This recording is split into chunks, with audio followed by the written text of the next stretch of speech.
Well, you all know I'm a Brady Cook guy, but just like we shouldn't dismiss Tyler Macon at this point in the process, let's not dismiss Jack Abraham either. So let's take a deeper dive into that young man's game, plus more on Missouri football and basketball coming up right now on Locked On Mizzou.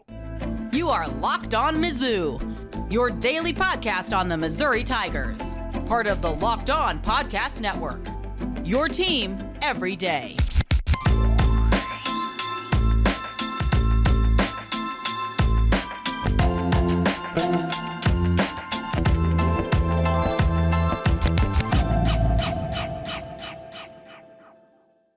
Hey, all you true sons and daughters, I'm John Miller, your Mizzou mafioso and the central scrutinizer of Missouri Tigers football and basketball 5 days a week. And thank you so much for making Locked On Mizzou your first listen. Thanks for telling a friend. We are free and available on all platforms.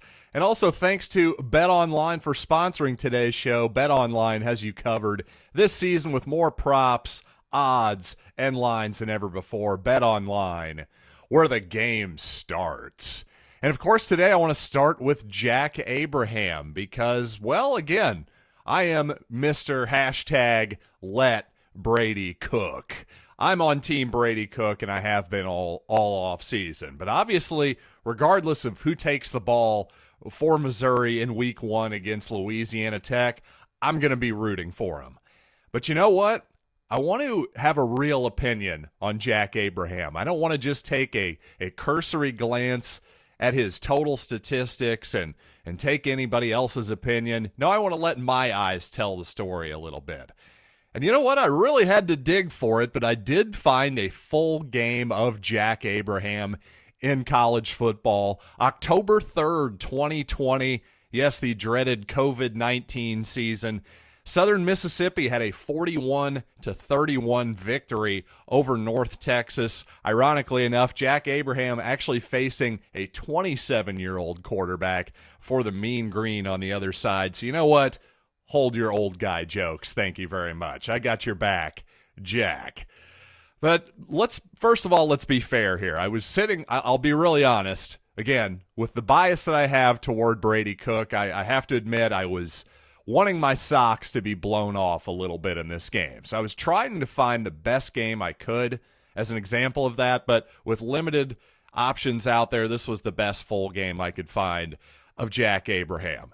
And as I referenced earlier, just taking just a real basic look at his totals, well, the interceptions stand out, especially for a kid who's played at Group of 5. Yes, he was at Mississippi State last year, didn't play a down for the Bulldogs. But during his time in college, just his total amount of interceptions I found a little bit alarming.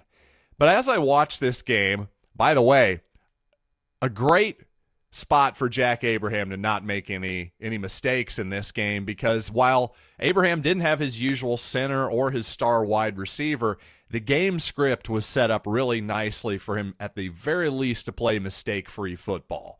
A 17-3 lead early for the Golden Eagles of Southern Miss. So really Jack Abraham didn't have to do all that much in this game. The Mean Green just kept making mistake after mistake. But even so, I have to say, early in the game, it just felt like a lot of check downs. The dreaded game manager level was starting to creep in to my brain. And so far, certainly in the first half, my socks remained on, without question. But then it got a little bit more interesting. Now it was a 17-10 ball game with 2 minutes left. Okay, let's see what they do with Jack Abraham. I was kind of thinking they would remain conservative, but on 3rd and 1, Jack made his best throw of the day by far. They took a shot down the right sidelines to a receiver, just threw it right in the bucket for a big gain. Really, really nicely done there by Jack Abraham, without a doubt. Unfortunately, later in that drive, well, Southern Miss has to eventually settle for a field goal because, number one, Jack throws a 10-yard out that is nearly intercepted. The ball just took way too long to get there. Not a terribly strong arm on the 6 feet tall Jack Abraham, at least as far as I could tell. Unfortunately, that was your first down play. Second and third down weren't much better. Two other plays that were really, really dangerous as well. You could maybe call these 3 dropped interceptions on one series. The last one was the worst, a ball that he just threw up for grabs over the middle of the field. Other one, the guy actually slips, the defensive back that is, slips coming out of his break. I mean, he definitely saw that pass coming without a doubt on like about a 10, 15-yard hitch, something like that.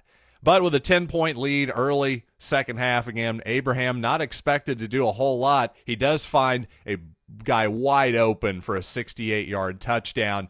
Give him credit, blown coverage there. His initial read was definitely a tight end, probably in the flat. At the very least, Abraham, the veteran, recognized over the top of the defense there was a wide open receiver. Hits him in stride, 68 yards, touchdown. That was basically all the Southern Miss needed. And unfortunately, though, later in the game, you saw another dangerous pass over the middle by Abraham that was high. Frankly, if that's on target, maybe that's a pick six. But you know what? Also, to be fair to Abraham, again, a really conservative game plan by the Golden Eagles. They ran that particular run-pass option over the middle of the field over and over again. So I think at a certain point, North Texas was getting a bit of a read on that particular play. But you know what? Again, the worst throw of the game here by Abraham, just to close it out. 3rd and 10. Southern Miss is up 10. He throws the ball right to the middle linebacker. No pressure whatsoever, just does not see the underneath player. And again, I counted maybe 5, perhaps 6 dropped interceptions in this game, and he also threw one really bad interception. So I'm concerned when it comes to his interceptions. Just looking at the total numbers, I was concerned. Now having watched a full football game, every snap that Jack Abraham took anyway, and I remain even more concerned about interceptions. In terms of running ability, he's certainly not Brady Cook.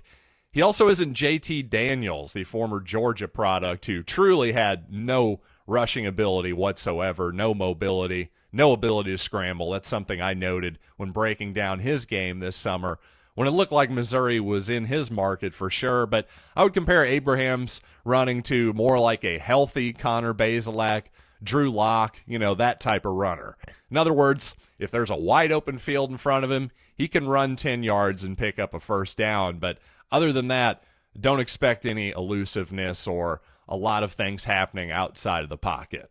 So that's my take on Jack Abraham. I still think that Brady Cook should be the starting quarterback. And, well, if you're a Power Mizzou subscriber, there's some indications that the wind is definitely blowing Brady Cook's way. So I consider that good news.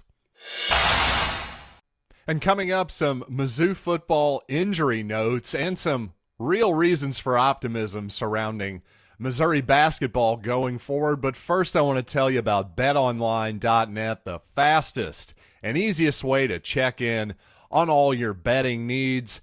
And, well, I have a need to look at NBA futures no matter what time of year it is. I don't know about you, but I'm looking at Ja Morant at 14-1 to win the NBA MVP. Now, hear me out. We're already getting bored with voting for Nikola Jokic, apparently. He actually has the 5th best odds at 12-1, despite winning, the last 2, right? Am I getting that wrong? Well, maybe we're not bored with Giannis. He's back at 6-1, just behind the favorite Luka Doncic. But to me, Ja Morant, the perfect type of regular season player. Memphis, a team that's on the rise. Ja Morant, a young guy who wants to make his mark, who certainly wants his MVP. He's not bored with any of this stuff. So to me, put a couple of ducats on Ja Morant and have some fun rooting for somebody this coming basketball season. But maybe you're not into the NBA. Maybe Major League Baseball is more your thing. The NFL, college, of course. Well, they've got everything you could possibly imagine over at betonline.net, including fighting, professional wrestling, Oscars, the whole freaking deal. So once again, you got to check out my friends at betonline.net, where the game starts. Well, a much-deserved off day today for the Tigers. No practice for your Missouri Tiger football team today, but tomorrow starts the beginning of 6 practices in a row. And while that does sound brutal, I have to admit, to a soft 39-year-old man like myself, to these guys, well, maybe it's not that bad. And I have to admit, it seems like all of football is getting better at training camp, at the fall acclimation period, the re-acclimation period, probably better said. Really, without a better way of describing it, the sort of re-amping up period. Because so often you see this in the NFL, you see it in college as well. It's week 2 often, especially week 2 of preseason in the NFL. You see so many injuries happening then because all of a sudden you've ramped up to a new level of competition. You see it in the second week of training camp itself. It just seems like when there's a big jump in terms of actual football-related competition, well, that's when some things can seriously go wrong. We've seen that pattern over the years now, and it seems like whatever teams are doing in terms of ramping guys up, well, you're seeing better results, I think. At least you're seeing it at Missouri so far. Hey, knock on wood, right, as the old saying goes. But so far, Hiron White, who, if all things went well, would probably start at one of the tackle positions for Missouri, he's really the only major injury so far that Missouri is really staring at, in my opinion. Especially, now obviously we've talked about how Ennis Rakestraw, Kyron Montgomery are coming back from serious injuries. Seems like Martez Manuel should be just fine after his elbow surgery this offseason. But so far, at least in practice, no serious injuries have come on, and I think you'll just see the physicality come on here in the next 2 or 3 weeks in hopefully a very smart way. You see the sort of, obviously the south end zone complex at Missouri. You see these massive tubs and these analytical computers that, hey, we can see how your body's running underwater and take all of these different biomechanics and stuff. This is all great. This is good not only for football, but hey, these kids who I want to see them have good, healthy, productive lives after football. And guess what? One of the nice things about sports and our obsessive need with victory and trying to get these young men back on the field as quickly as they can, well, sometimes us regular folks get injured too, and we're all the indirect beneficiaries of all this advancement. I think all Missouri fans realize that we would really like to get off to a fast start for the first time in what seems like has happened in the post-Pinkel era, quite honestly. So, with that being said, week 4, Missouri traveling to Auburn. Missouri could somehow pull out a win there. What a coup that would be. Well, perhaps the job may be looking slightly easier at this point. Just so you know, TJ Finley, a man who was competing with Zach Calzada, the former Texas A&M quarterback who transferred this offseason. Well, Finley arrested for allegedly eluding the police. So that's perhaps something that's not going to be cleared up by late September. But hey, in the SEC, where it just means more, you never know. Auburn has certainly had its history of, well, let's just say skirting the rules on occasion. Sorry, Zach. Sorry, Zach Blackerby. Sorry, boss. You know it's true. Come at me, bro. I'm just kidding. But honestly, it's got to make you feel better about Missouri's chances. The fact that Auburn, well, one of the guys is perhaps having legal trouble, and the other guy is Zach Calzada, who I was never overly impressed with at Texas A&M. So, hey, perhaps an Auburn victory looking a bit more likely as of today. And one more Missouri football note. August 20th, that's Saturday, August 20th, is football fan night and open practice for everyone who wants to come. A concourse carnival, all of this starting at 6:30, lasting until 8 p.m. And then at 8 p.m., well, there's going to be a flick on Faroe in the south end zone. That giant, beautiful video board will show Doctor Strange and the multitude of madness, or the infinite multiverse of confusion. I believe that's the name of the film. But in all seriousness, you can tell that I checked out in the Marvel Cinematic Universe after Endgame. Folks, I watch professional wrestling. I understand never-ending storylines.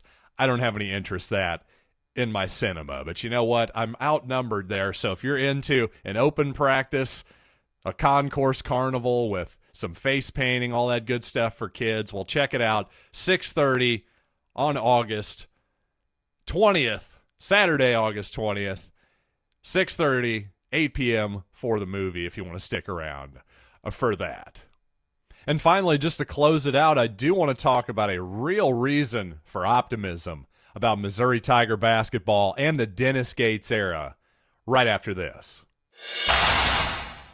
I don't know about you all, but I'm probably 10 times more excited for this coming Missouri basketball season as I was in the previous offseason. And of course, the number one reason for that is the new car smell being Dennis Gates. But so far, so good. And you know what? Over at PowerMizzou.com this morning, another good edition of the Chamber on a Friday morning. But you know what? I'm going to actually read just a tiny portion of what Gabe DeArmond posted this morning because I don't really think it gives a whole lot away. It also just confirms basically something that I've been saying on this show for a few months now, especially since it became obvious that the Conzo Martin era was no longer going to continue at Missouri. And my contention has basically been that, yes, while Missouri is never, I shouldn't say never, at least in the foreseeable future, is not going to be competing with North Carolina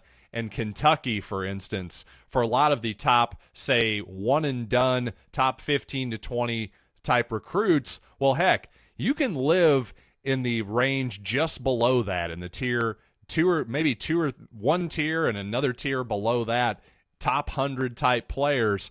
You can still form a really, really good basketball team out of that, especially if you, my God, here's a concept, actually get some guys to stick around for more than a year and form some camaraderie and, most important, real on-court basketball chemistry.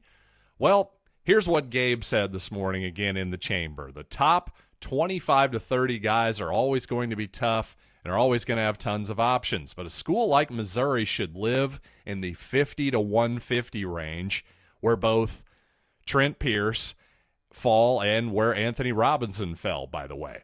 Taking players who aren't ranked in that range should honestly be the exception for a high major program like Missouri. If you can land 2 to 4 players in that range in every class, you're getting back to the kind of recruiting that Missouri fans should quite honestly expect. Now let me skip ahead just a little bit here. Early indications are that that's the way things are headed under Dennis Gates. And to me, that's all I can really ask. And I'm glad that not only is Gabe basically agreeing with something I've said before here, and the reason I point that out is just it's good confirmation for me. I'm glad that I'm not completely insane. I'm glad that this Missouri program actually does seem to be where I thought it was. And it wasn't like there was a lot of people in the offseason who have it's easy to say the last 10 years of Missouri basketball have been a disaster, and if you compare the amount of money they've spent to other programs in that disastrous period, well, it doesn't hold up very well, and it doesn't put Missouri basketball in the same position that people, especially who are my age and Gabe DeArmond's age, who grew up with great Missouri basketball, we have higher expectations. But again, I don't think we're saying Missouri has to be a blue blood. No, what we're saying is, again, like Gabe said, 50 to 150. Missouri can absolutely live in that 50 to 150 range. That's where we got Kim English and Lawrence Bowers and Marcus Denman and Mike Dixon. Those are the caliber of players we're talking about here. Yeah, you can win with that caliber of player without question. It's just when you're below that, as frankly Conzo Martin was far too often, when you're below that, that's a problem. And it's just Missouri fans should have higher expectations than that, and it's good to see that reality coming to fruition. Now, I mentioned James Brown the other day. It's going to take an official to Missouri in October, also taking an official to North Carolina that month as well. Well, like we saw with Caleb Love, who was from St. Louis, you know what? More than likely, North Carolina is going to win your recruiting battles against Missouri. But if you're Missouri, hopefully you can win some against the Oklahomas of the world, teams like Illinois, teams like that. It's a lot more realistic. That's where Missouri should be shooting. And here's the good news. This isn't college football. You see, over and over again now, you see the top guys are all just going to Alabama, Georgia, Ohio State, perhaps throw Clemson and a few other programs in there. But for the most part, it's just totally concentrated at the top, and you obviously need tremendous amounts of depth in football. Basketball doesn't work that way. You only need a handful of guys, maybe 7 or 8 at the most, a starting 5 at the very least, and you can go places. Yeah, that 2012 Missouri team, sure, it flamed out faster than we would have liked, but that was basically a 7-man team that was absolutely excellent and a lot of fun to watch. I think we would take that team back in an absolute heartbeat. I can speak for everyone there. But you know what? I can speak for myself here and say thanks again for listening to Locked On Mizzou. How about you get more on the Southeastern Conference by checking out Locked On SEC with Chris Gordy and our team of local experts of the Locked On Network. They take you across the conference in less than 30 minutes a day. Once again, make Locked On SEC your second listen. That's Locked On SEC. So, until next time, I'm John Miller, and thank you so much for listening to this first 5-day-a-week edition of 2022 of Locked On Mizzou.